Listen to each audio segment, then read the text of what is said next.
দেখো এখানে কিন্তু ভেঙে দিচ্ছে প্যান্ডেলটার আকৃতি বড় করার জন্য।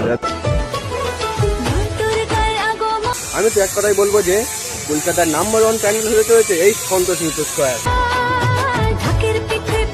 এখানে পিছনে যে ট্রেনের স্ট্রাকচারটা দেখতে পাচ্ছ এটা কিন্তু সাধারণত হয়তো মুভমেন্ট হতে পারে।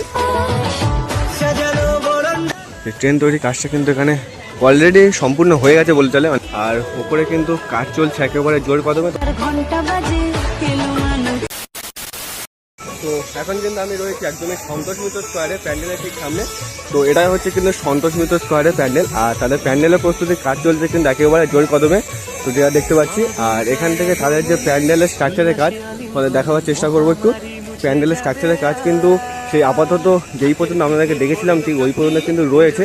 আর এখানে তাদের যে ট্রেন যাওয়ার একটা বিষয় রয়েছে সেটা কিন্তু এখানে ফুটিয়ে তোলা হচ্ছে, তার প্রস্তুতির কাজ চলছে কিন্তু একদমই জোর কদমে। তোমাদের দেখাবার চেষ্টা করবো একটু।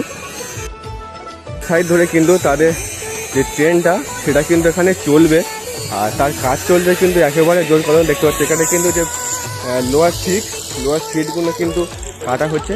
আর ট্রেনটা পুরোপুরি অলমোস্ট কমপ্লিট বলা চলে। তো তোমায় দেখাবার চেষ্টা করবো। তো এই দেখো এই সাইড থেকে শুরু করে মানে এটা হচ্ছে তাদের মেন মণ্ডপ। এই সাইড ধরে তোমরা দেখতে পাচ্ছ এটা হচ্ছে পার্ক, সন্তোষ মিত্র স্কয়ার শিশু উদ্যানে পার্ক।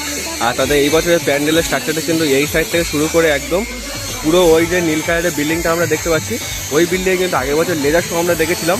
আর এই বছরে কিন্তু আবারও ওই বিল্ডিংয়ের গায়ে কিন্তু যে লেজার শো কিন্তু থাকছে একদম ওই সাইড থেকে। তাদের প্যান্ডেলের এরিয়াটা কিন্তু এই বছর প্রচুর বড় দেখতে পাচ্ছি। আর এখানে কিন্তু যে ট্রেন চলাচলের বিষয়টা সেটা কিন্তু এখানে হচ্ছে। আর এটাই হচ্ছে তাদের মূল যে প্যান্ডেলের মানে মণ্ডপটা হয়ে থাকে।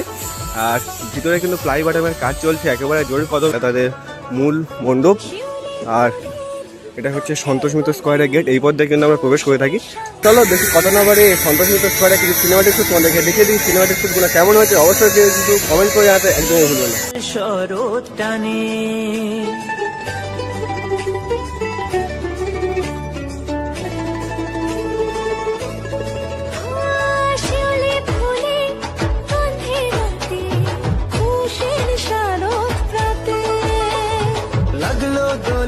তোমাদের দেখার চেষ্টা করব।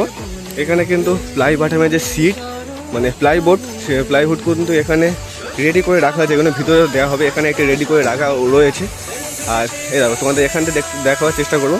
এই বছর সন্তোষ মিত্র স্কোয়ারে এটা হচ্ছে প্রথমে দেখতে পাই এটা হচ্ছে ভিআইপি এন্ট্রি পথ হয়ে থাকে। আর প্লাইবোর্ডের কাজ কিন্তু অনেকটা এগিয়ে গেছে যা দেখতে পাচ্ছি। এটা হচ্ছে সন্তোষ মিত্র স্কোয়ারে একটি অস্থায়ী ট্রেন যেটা কিন্তু যখন প্যান্ডেলটা প্রস্তুত হয়ে যাবে এটা কিন্তু তুলে নেওয়া হয়ে যাবে। তো এটা কিন্তু যে কর্মীদের যে সমস্ত জিনিসপত্র লাগে তার জন্য কিন্তু অস্থায়ী ট্রেনটা কিন্তু করা রয়েছে। আর এখান থেকে কিছুটা এরকমই লাগছে তোমরা দেখতে পাচ্ছ। আর এটাই হচ্ছে তাদের যে ট্রেন সেটা কিন্তু এখানে তৈরি করা কাজ অলরেডি কমপ্লিট হয়ে গেছে বলা চলে।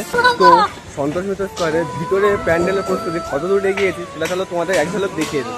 এটা কিন্তু হয়ে থাকে মেনলি ভিআইপি এন্ট্রি। আর ভিআইপি এন্ট্রি ওপরে যে অংশটার কাজ দেখতে পাচ্ছ এটা কিন্তু সম্পূর্ণ হয়ে গেছে। এই সাইডে যে প্লাইউডের কাজ কিন্তু এখানে করা হচ্ছে দেখতে পাচ্ছি। আর চারি সাইডে কিন্তু প্লাইউডের যে সেটা কিন্তু করা হচ্ছে দেখতে পাচ্ছি আমরা, শুধু প্লাইউড আর প্লাইউড দেখতে পাচ্ছি। আর এখানে কিন্তু তাদের যে তো এই পথ দিয়ে কিন্তু আমরা এন্ট্রি করে থাকি। আর যে ভিআইপি এন্ট্রিটা আছে সেটা কিন্তু এখন বন্ধ রয়েছে, এটা নর্মাল জেনারেল এন্ট্রি পথ হয়ে থাকে। আর ভিতরে কিন্তু স্ট্রাকচারের কাজ অলমোস্ট কমপ্লিট বলা চলে, মানে চারি সাইডে যে স্ট্রাকচার লাগানো কাজ সেটা কিন্তু অলমোস্ট কমপ্লিট হয়ে গেছে। আর উপরে কিন্তু এখনও স্ট্রাকচার লাগানোর কাজ চলছে এটা দেখতে পাচ্ছি। আর চারি সাইডে কিন্তু যে স্ট্রাকচার সমস্ত স্ট্রাকচার কিন্তু এখানে পড়ে রয়েছে, ওখানে কিন্তু থাকে মাতৃ প্রতিমা। তো ভিতরে স্ট্রাকচারের কাজ কিন্তু অনেকটাই কমপ্লিট হয়ে গেছে। আর উপরে কিন্তু দাদারা কাজ করছে। আর এবছর কিন্তু ভিতরে অসাধারণ লেজার শো কিন্তু আমরা দেখতে পাবো।